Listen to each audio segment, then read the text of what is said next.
प्यारे बच्चों, हमने पिछले भाग में मिठाई वाले के बारे में पढ़ा था कि वह सबसे पहले खिलौने बेचने आता है और जब वह खिलौने बेचने आता है तब क्या क्या क्रियाएं होती हैं उनके बारे में आपको मैंने बताया था।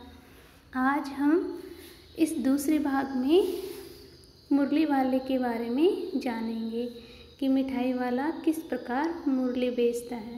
पहले वह खिलौने बेचता है 6 महीने पहले और अब वह मुरली बेचने उसी शहर में आया है। 6 महीने बाद नगर भर में 2-4 दिनों से एक मुरली वाले के आने का समाचार फैल गया। लोग कहने लगे, भाई वाह, मुरली बजाने में वह एक ही उस्ताद है, यानी निपुण है। वह बहुत ही अच्छी मुरली बजाता है। मुरली बजाकर गाना गाकर वह मुरली बेचता भी है, सो भी 2-2 पैसे में। क्या बोल रहे हैं सारे लोग, पूरे नगर में ये बात पता चल गई है कि एक मुरली वाला आया हुआ है और वह बहुत ही अच्छी, बहुत ही सुरीली आवाज़ में मुरली बजाता है और मुरली बेचता भी है, वो भी बहुत ही सस्ती। 2-2 पैसे में एक मुरली 2 पैसे में बेच रहा है। भला इसमें उसे क्या मिलता होगा? मेहनत भी तो ना आती होगी। अब लोग विचार कर रहे हैं कि मुरली वाला इतनी सस्ती मुरली कैसे बेच सकता है। इतने कम पैसों में तो उसकी मेहनत मजदूरी भी नहीं होती है। एक व्यक्ति ने पूछ लिया, कैसा है वह मुरली वाला? मैंने तो उसे नहीं देखा। उत्तर मिला, एक व्यक्ति दूसरे व्यक्ति से पूछ रहा है कि मुरली वाला कैसा है, तो वो बोला कि मैंने तो नहीं देखा। उत्तर मिला, उम्र तो उसकी अभी अधिक ना होगी, यही 30-32 का होगा। दूसरा व्यक्ति बोल रहा है कि उसकी उम्र ज़्यादा नहीं है, 30-32 साल का वह है। दुबला पतला गोरा युवक है और बीकानेरी रंगीन साफा बांधता है। दूसरा व्यक्ति उसकी पहचान बता रहा है कि वह कैसा दिखता है, कैसे कपड़े पहनता है। तो बोल रहा है कि वह उसकी उम्र है 30-32 और रंग है उसका गोरा और बदन उसका दुबला पतला है और सिर पर क्या है, बीकानेरी रंगीन साफा बांधता है। बीकानेरी यानी राजस्थान में बीकानेर एक ज़िले का नाम है और उस ज़िले में साफा बांधा जाता है।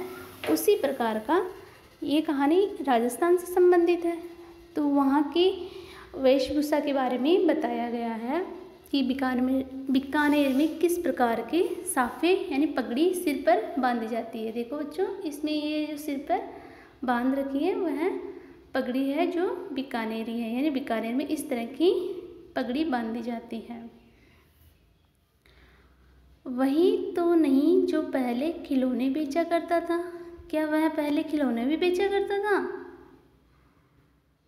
हाँ, जो आकार प्रकार तुमने बताया उसी प्रकार का वह भी था, तो वही होगा। पर भाई वह एक उस्ताद है, यानी वह तो मुरली बजाने में निपुण है, उसके ऊपर उसका अधिकार है, ऐसे जैसे उसने महारत हासिल कर रखी हो। इस तरह से दूसरा व्यक्ति बता रहा है कि वह खिलौने वाला तो नहीं है, कि ये तो बहुत ही अच्छी मुरली बजा रहा है, लेकिन हो भी सकता है।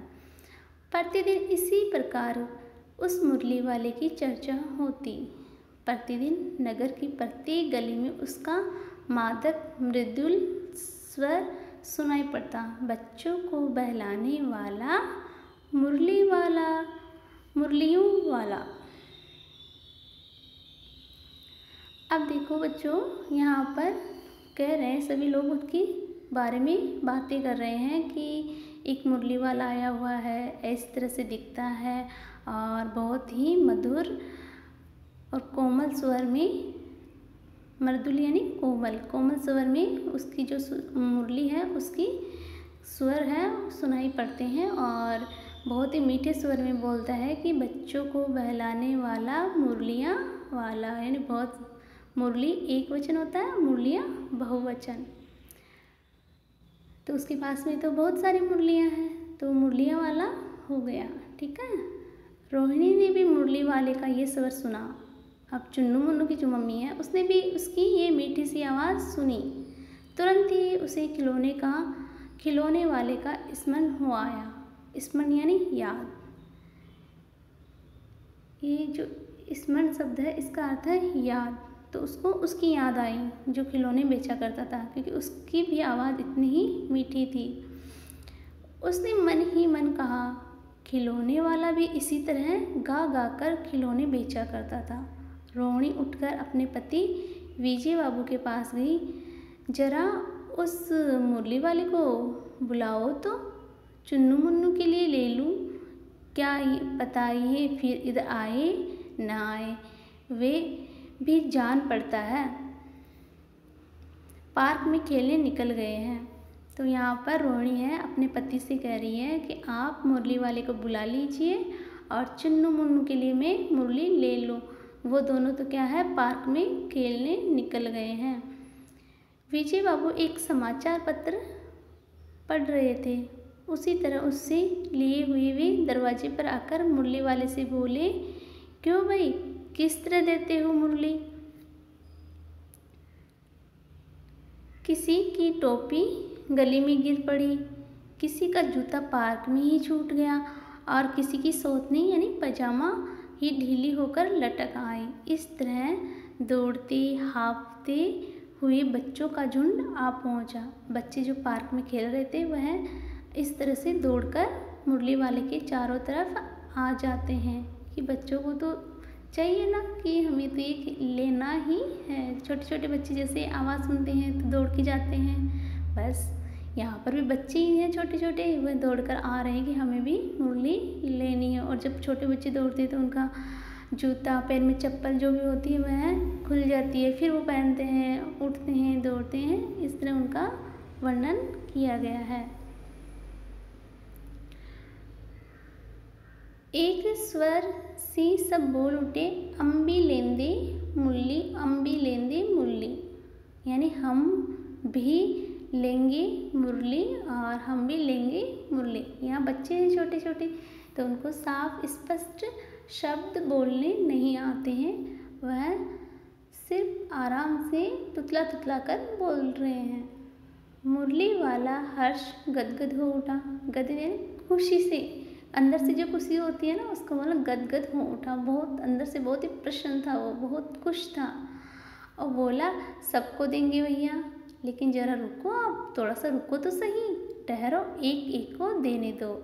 अभी इतनी जल्दी हम कहीं लौटे थोड़े ही जाएंगे। अब वो जो मुरली भी बेच रहा है वह बोल रहा है कि आप आराम से रुकिए, हम सबको आराम से मुरली देकर ही जाएंगे, हम थोड़ी ना कहीं भाग रहे हैं, आपको देकर ही जाएंगे और बेचने ही तो आए हैं। जैसे कोई हमारे यहाँ बेचने आता है तो सब बोलते हैं ना, पहले हमें दे दीजिए, हमें दे दीजिए, तो बोलता है ना कि हम सबको आराम से दे देंगे, हम बेचने ही तो आए हैं यहाँ पर इतनी दूर। और वो बोल रहा है कि इस समय मेरे पास 1 2 नहीं, पूरी 57 है, 57 मुरलियाँ हैं यहाँ। हाँ बाबूजी, क्या पूछा था आपने, कितने में दी? अब विजय बाबू ने उनसे पूछा था ना अभी थोड़ी देर पहले कि मुरली में कितने में दे रही हो भैया, तो वैसे वो बोल रहा है मुरली वाला कि वैसे तो 3-3 पैसे के हिसाब से हैं, पर आपको 2-2 पैसे में ही दे दूँगा। विजय बाबू भीतर बाहर दोनों रूपों में मुस्कुरा दिए, यानी अंदर से और बाहर से भी विजय बाबू को थोड़ी सी मुस्कुराहट आ गई। मन ही मन कहने लगे, कैसा है, देता तो सबको इसी भाव से है, पर मुझ पर उल्टा एहसान लाद रहा है।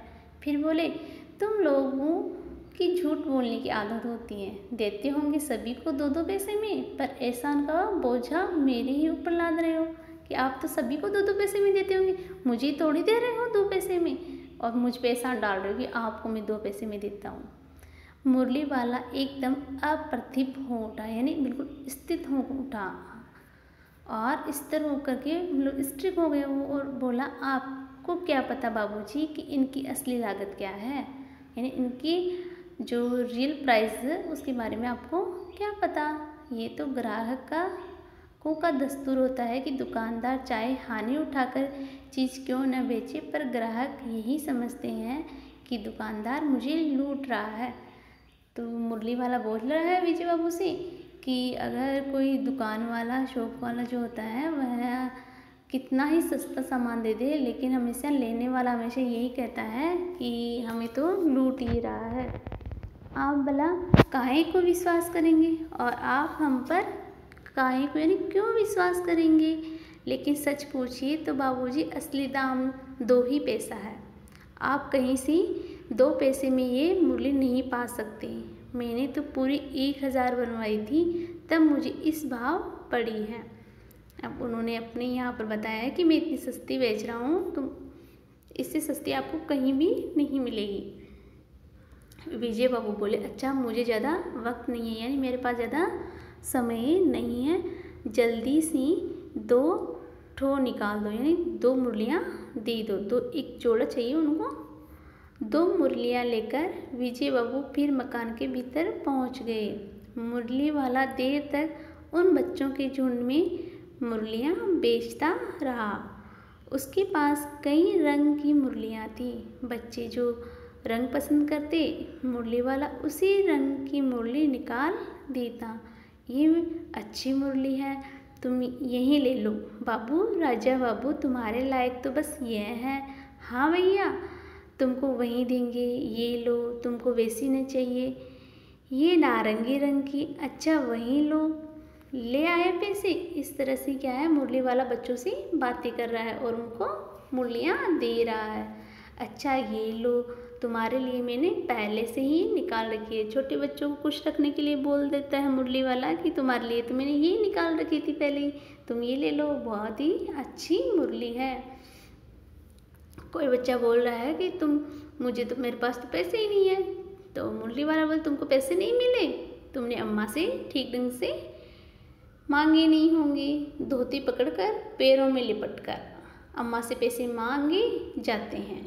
यानी मुरली वाला बता रहा है कि कैसे अपनी माँ को खुश करो और उनसे पैसे ले आओ, तो फिर मुरली ले जाओ, अब की बार मिल जाएंगे।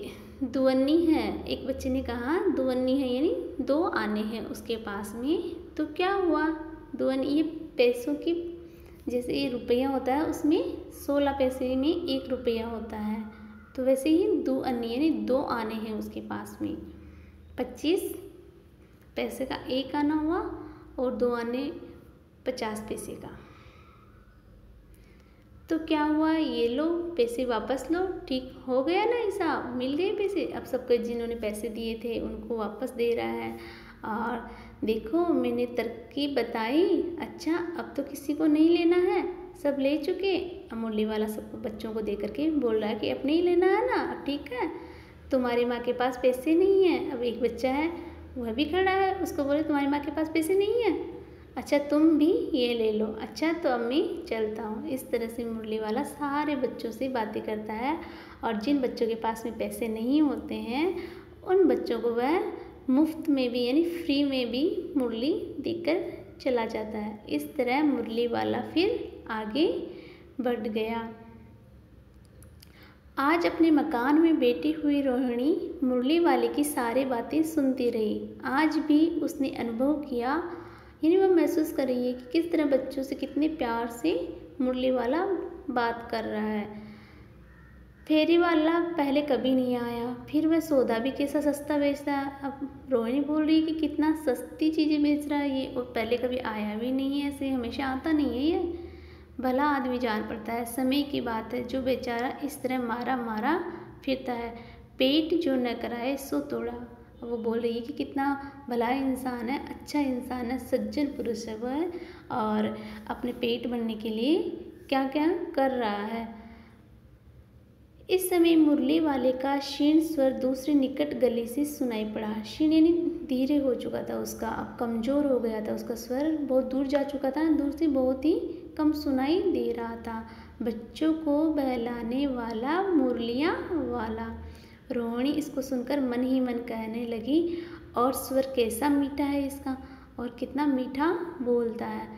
बहुत दिनों तक रोहिणी को मुरली वाले का वह मीठा स्वर और उसके बच्चों के प्रति स्नेहसिक्त बातें याद आती रही, यानी बच्चों से प्यार भरी जो बातें करता था वो है, वह बातें रोहिणी को याद, स्नेह यानी प्रेम, छोटे बच्चों के जो प्रति जो प्रेम होता है उससे बोलते हैं स्नेह। महीने के महीने आए और चले गए, फिर मुरली वाला न आया। धीरे धीरे उसकी स्मृति भी क्षीण हो गई, यानी मुरली वाला कई महीनों तक नहीं आया तो सब उसकी याद को भूलने लगे थे। धीरे धीरे स्मृति यानी याद, क्षीण यानी कमज़ोर। यहाँ पर यह स्मृति यानी उसकी याद क्षीण यानी कि कमज़ोर हो गई थी और सब उसको धीरे धीरे भूल रहे थे। बच्चों, हम अगले भाग में मुरली वाला भाग 3 पढ़ेंगे। तब तक आप इसको अच्छे से पढ़ना और समझने की कोशिश करना।